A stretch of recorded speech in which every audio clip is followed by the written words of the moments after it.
स्वागत है आपका भव्य टॉप 10 क्लासेस में। आज हम जिस टॉपिक की बात कर रहे हैं उसका नाम है प्रॉफिट एंड लॉस। मैं आज गारंटी देता हूँ ये 5 से 10 मिनट आपको प्रॉफिट एंड लॉस से संबंधित जो समस्या होगी उसे हमेशा के लिए निजात दे देगा। देखो, हम प्रॉफिट एंड लॉस को समझेंगे परसेंटेज के माध्यम से। किसके माध्यम से? परसेंटेज के माध्यम से। देखो, एक्चुअल में जब प्रॉफिट एंड लॉस की बात होती है तो 3-4 चीजों की बात होगी आपके पास। एक तो होगा एसपी, एक होगा सीपी और एक होगा पी और एक होगा एल। यहाँ एसपी का मीन्स क्या है? यहाँ एसपी का मीन्स है हमारे पास सेल्स प्राइस, मतलब कि विक्रय मूल्य है, विक्रय मूल्य। यहाँ सीपी का मतलब क्या है? सीपी का मतलब कॉस्ट प्राइस, मतलब आपका जो मूल्य जिस पर मैंने खरीदा है वो क्या हो जाएगा? आपका क्रय मूल्य। साथ में हम पी की बात करें, पी का मतलब प्रॉफिट, और प्रॉफिट हमेशा कब निकलता है? जब आपका विक्रय मूल्य क्रय मूल्य से क्या हो? ज्यादा हो। क्रय मूल्य से क्या हो? ज्यादा हो।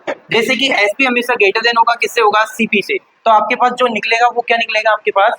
पी। पी मतलब प्रॉफिट। और लॉस की बात करें तो लॉस हमेशा क्या होगा? कब होगा लॉस? जब आपका जो एसपी होगा वो सीपी से क्या होगा? छोटा होगा। इट मीन्स आप ये समझ सकते हो कि वस्तु का क्रय मूल्य ज्यादा हो, वस्तु का क्रय मूल्य ज्यादा हो और उसका सेल प्राइस मतलब कि जो बेचने का प्राइस क्या हो? कम हो। तो उस कंडीशन में आपको क्या होगा? लॉस। अब ये तो सब बच्चे जानते हैं और ये सारे टीचर बताते भी हैं आपको, लेकिन इसको परसेंटेज से विद इन सेकंड में हम कैसे सोल्व करें वो बहुत इंपॉर्टेंट है। देखो, आप जब भी क्वेश्चन आए आप सबसे पहले एक चीज समझ लो कि जो भी आपके पास सीपी दे रखा है वो हमेशा कितना दे रखा है? 100%। कितना दे रखा है? 100%। अगर आपसे बोला जाता है क्वेश्चन में कि सीपी मतलब क्रय मूल्य पर कोई वस्तु खरीदी, खरीदने के बाद में उसको 10% लाभ पर बेची, अगर ये 100% है तो 10% अपने आप बढ़ जाएगा। ये कितना हो जाएगा? 110। और इसका अगर प्रॉफिट पूछेंगे तो इसका प्रॉफिट इन दोनों का अंतर हो जाएगा, वो क्या हो जाएगा हमारे पास? 10।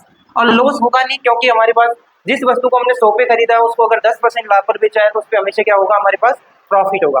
चलो इसको एक एग्जाम्पल से समझते हैं। जैसे क्वेश्चन दिखाई दे रहा है आपको, क्रय मूल्य व विक्रय मूल्य का अनुपात दे रखा है 5:4 और आपसे पूछा है हानि प्रतिशत क्या होगी।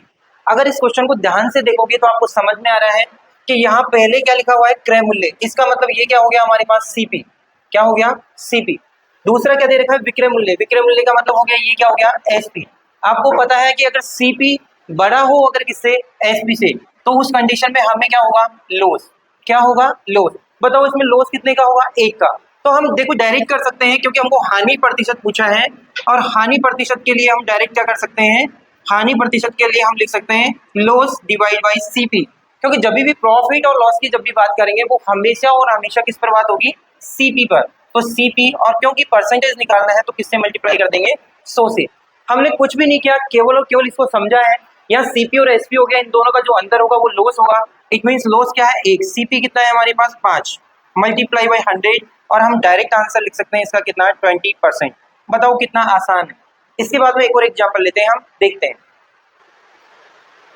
देखो एक क्वेश्चन है, किसी वस्तु का विक्रय मूल्य उसके क्रय मूल्य का 8/5 गुना है, तो आपको लाभ प्रतिशत निकालना है। क्या निकालना है? लाभ प्रतिशत। देखो पहले जो लिखा हुआ है उस पर काम करते हैं। वस्तु का विक्रय मूल्य, विक्रय मूल्य मतलब एसपी किसके गुना है? क्रय मूल्य के। क्रय मूल्य कितना है? सीपी, और ये कितना गुना है? 8/5। जो फर्स्ट लाइन है वो वैसे की वैसे हमने लिख दिया। अभी इसका आंसर देखो कितना आसान है। यहाँ पर कोई भी एक से तुलना करते हैं, इसको सीपी को नीचे लेके आए तो क्या बन जाएगा? एसपी बटे सीपी, और ये क्या बन जाएगा? 8/5। देखो 8/5 है, 8 के सामने क्या दे रखा है? एसपी, और 5 के सामने क्या दे रखा है? सीपी। इसका मतलब सीपी क्या है हमारे पास? 5, और एसपी क्या है? 8। इन दोनों का अंतर क्या है? पी होगा। पी का मतलब प्रॉफिट, क्योंकि एसपी कितना है? 8। आपको दिख रहा है 8 और 5 में अंतर कितने का है? 3 का। तो प्रॉफिट कितना हो जाएगा हमको? 3। और पूछा क्या है? Profit percentage. तो प्रॉफिट परसेंटेज क्या हो जाएगा? Profit divide by CP into 100। Easy है, काट दो इससे। कितना हो गया हमारे पास? 5 से कट करेंगे तो 20 टाइम्स, और ये हो गया हमारे पास 60। इट मीन्स यहाँ पर हमको प्रॉफिट कितना होगा? 60%। चलो इससे भी एक अच्छा क्वेश्चन लेते हैं, एक और क्वेश्चन लेते हैं।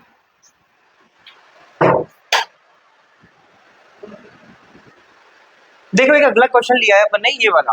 आप इस क्वेश्चन को समझोगे तो आपको लगेगा कि ये उससे थोड़ा अलग है, लेकिन वो समझेंगे तो बहुत आसान भी बन जाएगा। देखो क्या है, किसी वस्तु को 90 रुपए में बेचने पर, देखो जब भी बेचने की बात कर रहे हैं अपन किसकी बात कर रहे हैं? एसपी की। किसकी बात कर रहे हैं? एसपी की। और जब भी हम खरीदने की बात करेंगे उस टाइम पे हम किसकी बात करेंगे? सीपी की। किसी वस्तु को 90 रुपए में बेचने पर तो हमारा फर्स्ट सी एसपी क्या हो जाएगा? 90 रुपए। तो उसे विक्रय मूल्य के, कौन सा विक्रय मूल्य? ये 90 रुपए। इस विक्रय मूल्य के 5वें भाग के बराबर लाभ होता है। बताओ इसका प्रॉफिट क्या होगा? प्रॉफिट आपको पता लगा? कि एसपी का कितना है 1/5, तो 1/5 इंटू 90 जो आएगा कितना आ जाएगा 18 रुपये। तो इससे 90 में से 18 माइनस करेंगे तो हमारे पास क्या आ जाएगा सीपी आ जाएगा। बताओ उसका सीपी क्या होगा, सीपी होगा भैया 90 माइनस के 18, कितना होगा सीपी 72 रुपीज। अब यहाँ से आपको पता लग गया कि एसपी दे रखा था, इसमें तुलना करके हमको दूसरा एसपी दे रखा था, उससे हमने क्या निकाल लिया इसका प्रॉफिट। अब जैसे ही प्रॉफिट निकल गया तो हम क्या इसका प्रॉफिट परसेंटेज नहीं निकाल सकते? बहुत आसान है। प्रॉफिट परसेंटेज का सिस्टम है कि profit percentage equal to profit is divided by CP is multiply by 100, जैसे कि इससे पहले वाले क्वेश्चन में भी हमने किए थे। तो हमारे पास प्रॉफिट कितना है 18 divided by 72 is multiply by 100। बताओ 18 से कितनी बढ़ जाएगा 4 टाइम 4 चल जाएगा, तो 4 से इससे कितना जाएगा हमारा 25%। इट मीन्स इस पूरी कंडीशन में इस वस्तु को बेचा है हमने, और जब बेचने पर हमको 5वें भाग के बराबर लाभ हुआ है, उस कंडीशन पे हमको कितना प्रॉफिट हुआ 25%। आई होप आपको ये टॉपिक समझ में आया होगा, और इससे रिगार्डिंग और भी कोई भी इश्यू हो तो आप हमें कमेंट कर सकते हैं। बहुत बहुत धन्यवाद।